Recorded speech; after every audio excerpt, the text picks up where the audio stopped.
France کی ایک company نے بہت بڑا دعویٰ کیا ہے کہ انہوں نے اللہ تعالیٰ کے آخری نبی کا حج کے دوران خطبہ ہمارے پیارے نبی کی آواز میں نشر کرنے کا اعلان کیا ہے۔ فرانس کی کمپنی کا یہ دعویٰ ہے کہ یہ خطبہ ہم نبی پاک کی اصل آواز میں نشر کریں گے، اور ان کا یہ بھی کہنا ہے کہ نبی پاک کی آواز ہوا میں موجود تھی، جس کی تحقیق پر فرانس کی کمپنی نے اتنی بڑی کامیابی حاصل کر لی ہے۔ فرانس کی اس کمپنی کا کہنا ہے کہ ہماری آنے والی نسلیں اس خطبے کو بالکل ایسے ہی ٹی وی پر دیکھا کریں گی جیسے ہم آج کل ٹی وی پر کوئی مووی دیکھتے ہیں، اور یہ بہت ہی زیادہ مشہور ہوں گے اور تمام لوگ اس بات سے واقف ہوں گے۔ آج کی اس ویڈیو میں ہم جاننے والے ہیں کہ اس بات میں کتنی سچائی شامل ہے۔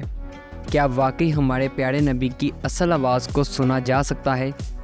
اتنے ہزار سال گزرنے کے بعد بھی کیا ہم اس خطبے کو سن سکتے ہیں، یا پھر یہ لوگوں کو گمراہ کرنے کا کوئی نیا طریقہ ہے؟ اور یہ سب باتیں کہنے میں کتنی سچائی شامل ہے؟ تو چلیے شروع کرتے ہیں اپنی آج کی اس دلچسپ ویڈیو کو۔ دوستو، فرانس کی کمپنی نے جو بھی آج کل سوشل میڈیا پر یہ خبر پھیلائی ہوئی ہے کہ ہم نے نبی پاک کی آواز میں ایک خطبہ نشر کرنا ہے جس میں ہمارے آخری نبی کی اصل آواز شامل ہوگی، تمام کے تمام مسلمان اس بات سے بے خبر ہیں کہ ایسا کیسے ممکن ہے۔ اتنے سال گزرنے کے بعد بھی ہم نبی پاک کی آواز کیسے سن سکتے ہیں؟ یہ ابھی تک ایک بہت بڑا سوال ہے جس کا جواب اس وقت وہ لوگ بھی نہیں دے پائے جنہوں نے اس بات کا دعویٰ کیا ہے۔ دوستو، یہ خبر ایک اسلامی چینل پر آنے والے جسٹس نذیر غازی صاحب نے دی تھی، جو کہ آئے دن نئی من گڑت کہانیوں سے تمام مسلمانوں کو آگاہ کرتے رہتے ہیں اور نئی نئی کہانیاں بنا کر تمام مسلمانوں کو گمراہی کے زمرے میں لانا چاہتے ہیں، اور ہم میں سے بہت سے مسلمان ایسے بھی ہیں کہ جو ان کی کہانیوں کو سچ مان لیتے ہیں۔ انہوں نے اس بات کا دعویٰ کیا ہے کہ فرانس کی ایک کمپنی چند سالوں میں نبی پاک کی اصل آواز میں حج کے خطبے کو نشر کرنے والی ہے، لیکن اس بات کی کوئی پکی خبر سامنے نہیں آئی، اور نہ ہی کسی انٹرنیشنل نیوز چینل پر اس خبر کو وائرل کیا گیا ہے، اور نہ ہی کسی نیوز چینل نے اس بات کا دعویٰ کیا ہے کہ ہمیں اس جیسی کوئی خبر موصول ہوئی ہے کہ فرانس کی کمپنی ایک بہت بڑی ترقی حاصل کرنے جا رہی ہے۔ یہ سب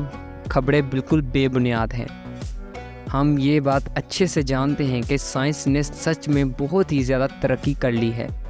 اور ہر ناممکن چیز کو ممکن بنا دیا ہے، لیکن یہ بات ماننا بہت ہی زیادہ عجیب لگتا ہے کہ ہمارے نبی پاک کی اصل آواز میں خطبے کو کیسے نشر کیا جائے گا۔ جسٹس نذیر غازی نے لوگوں کو ایسے اس بات کی کہانیاں سنائی ہیں کہ سب لوگوں نے ان کی باتوں پر یقین کر لیا ہے، جیسے یہ بالکل سچ بول رہے ہوں اور بالکل ایسا ہی ہونا ہو۔ انہوں نے ایک ٹی وی شو پر بس اتنا کہا ہے کہ فرانس کی ایک کمپنی نے یہ کارنامہ سر انجام دینے کا دعویٰ کیا ہے، اور یہ کہنے کے بعد انہوں نے اپنے ٹاپک کو بدل دیا تھا۔ اب ہم اس بات پر آتے ہیں کہ انہوں نے کمپنی کا کوئی بھی نام نہیں بتایا، اور نہ ہی یہ بتایا ہے کہ اس کمپنی کا تعلق کس مذہب سے ہے۔ اگر اس بات میں کچھ سچائی شامل ہوتی تو اس کمپنی کے نام کو بھی بتایا جاتا جس نے اس بات کا دعویٰ کیا ہے، کیونکہ کوئی غیر مسلم مسلمانوں کے لیے اتنی جدوجہد کیوں کرے گا کہ وہ ان کے مذہب کے لیے اپنی ساری کی ساری محنت اس پر خرچ کر دے۔ انہوں نے یہ بات کہتے ہوئے اگر کسی اسلامی ممالک کا نام لیا ہوتا تو پھر بھی شاید لوگوں کو اس بات پر یقین آ جاتا اور لوگ ان کی من گڑت کہانیوں کو سچ مان لیتے اور ان پر آنکھیں بند کر کے یقین کر لیتے کہ سچ میں ہی ایسا ہی ہونا ہے، اور فرانس کی کمپنی سچ میں نبی پاک کی اصل آواز میں خطبے کو نشر کرے گی۔ لیکن انہوں نے فرانس کی کمپنی کا نام لیا جو کہ پہلے دن سے ہی مسلمانوں کے خلاف ہیں، اور فرانس سب سے پہلے نمبر پر آتا ہے جن کو مسلمانوں سے سخت نفرت ہے، اور وہ ایسا سب کچھ ہم مسلمانوں کے لیے ہی کیوں کریں گے؟ فرانس میں پہلے بھی بہت سے ایسے واقعات ہو چکے ہیں جن میں فرانس کے لوگوں نے ہمارے پیارے نبی پاک کے خاکے بنا کر مسلمانوں کو نیچا دکھانے کی کوشش کی تھی، اور ہمارے نبی پاک کے خلاف بہت سی فلموں کو بھی بنایا گیا تھا جس پر ہم مسلمانوں کی بہت ہی زیادہ توہین ہوئی تھی۔ اور مسلمانوں کی پوری دنیا کے سامنے توہین تمام اسلامی ممالک کے سامنے ہوئی تھی، اور تمام اسلامی ممالک اس بات پر خاموش تھے۔ اور یہ بات بھی سچ ہے کہ آئے دن فرانس میں مسلمانوں کے خلاف کوئی نہ کوئی احتجاج ہوتا رہتا ہے، اور فرانس کے لوگ مسلمانوں کے خلاف سڑکوں پر بھی نکل آتے ہیں، جس میں فرانس کی گورنمنٹ کبھی حجاب بین کر دیتی ہے تو کبھی مسلمانوں کو مساجد میں نماز نہیں ادا کی جانے دیتی، اور نہ ہی مسلمانوں کو مساجد کے اندر جانے کی اجازت ہوتی ہے۔ فرانس میں لوگ اسلام کو ایک کینسر سمجھتے ہیں جسے وہ اپنے ملک سے نکالنا چاہتے ہیں، اور اس کے خلاف وہ آئے دن احتجاج کرتے رہتے ہیں، جس میں ان کی گورنمنٹ ان کا بھرپور ساتھ دیتی ہے، اور مسلمانوں کو تشدد کرنے کا کوئی بہانہ وہ نہیں چھوڑتے۔ تو ہم یہ کیسے مان لیں کہ فرانس کی کسی کمپنی نے نبی پاک کی آواز میں خطبہ جاری کرنے کا دعویٰ کیا ہے، کیونکہ فرانس کے لوگ تو مسلمانوں کے بہت ہی زیادہ خلاف ہیں، اور ہمارے نبی پاک کے بارے میں تو وہ کوئی اچھی بات تو سوچ ہی نہیں سکتے۔ تو ایسا کیسے ممکن ہے؟ یہ بات کبھی بھی قابل قبول نہیں کی جا سکتی کہ فرانس نے اس بات کا دعویٰ کیا ہے۔ دوستو، کسی ٹی وی چینل پر بیٹھ کر یہ سب کہنا بہت ہی زیادہ آسان ہوتا ہے،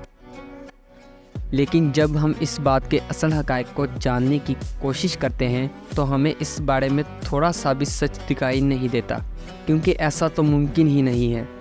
ابھی بھی بہت سے لوگ ہیں جو ان باتوں پر یقین کر چکے ہیں۔ اس پیغام کو بہت ہی زیادہ شیئر کرنا مسلمانوں میں فتنہ پھیلانے جیسا ہے، جس سے مسلمان گمراہی کے زمرے میں آ جاتے ہیں۔ ہم میں سے بہت سے لوگ ایسے ہیں جو اس بات کو سچ مان بیٹھے ہیں، اور یہ تمام لوگ اور ان میں شامل بہت سے مسلمان اس دن کے انتظار میں ہیں جب فرانس کی کوئی کمپنی اس خطبے کو نشر کرے گی، لیکن ایسا کبھی بھی ممکن نہیں ہوگا۔ جن رازوں سے اللہ پاک نے ہم سب کو دور رکھا ہے، کوئی بھی انسان ان رازوں سے پردہ نہیں اٹھا سکتا، اور نہ ہی اللہ تعالیٰ کی مرضی کے بغیر کچھ بھی ہو سکتا ہے۔ لیکن ہزاروں لاکھوں سال گزرنے کے بعد بھی ہم اس بات کا پتہ کیسے کر سکتے ہیں کہ یہ سچ میں ہمارے پیارے نبی کی آواز ہے؟ یہ سب کہانیاں ہم مسلمانوں کو اس لیے سنائی جاتی ہیں کہ ہم میں سے بہت سے مسلمان ایسے ہیں جن کا ایمان اتنا زیادہ کمزور ہو چکا ہے کہ وہ اس جیسی کئی کہانیوں پر آسانی سے یقین کر لیتے ہیں اور ان باتوں کو سچ مان لیتے ہیں، اور گمراہی کے راستے پر چلنا شروع کر دیتے ہیں۔ اور ان جھوٹے لوگوں کی باتوں کو سچ ماننا بھی بہت بڑی گمراہی ہے۔ ہمیں اس جیسے فتنوں سے خود کو بچانا چاہیے، اور اس جیسی جھوٹی افواہوں پر یقین کرنے سے پہلے تحقیق کرنا اپنا فرض سمجھنا چاہیے، تاکہ ہم گمراہی کے راستے پر چلنے سے بچ سکیں اور اپنے ایمان کو کمزور ہونے سے بچا سکیں۔ تو دوستو، یہ تھی ہماری آج کی ویڈیو۔ اگر ہماری ویڈیو اچھی لگی تو ہمارے چینل کو سبسکرائب کر لیں۔ ملتے ہیں ایک اور انٹرسٹنگ ویڈیو کے ساتھ، تب تک کے لیے اللہ حافظ۔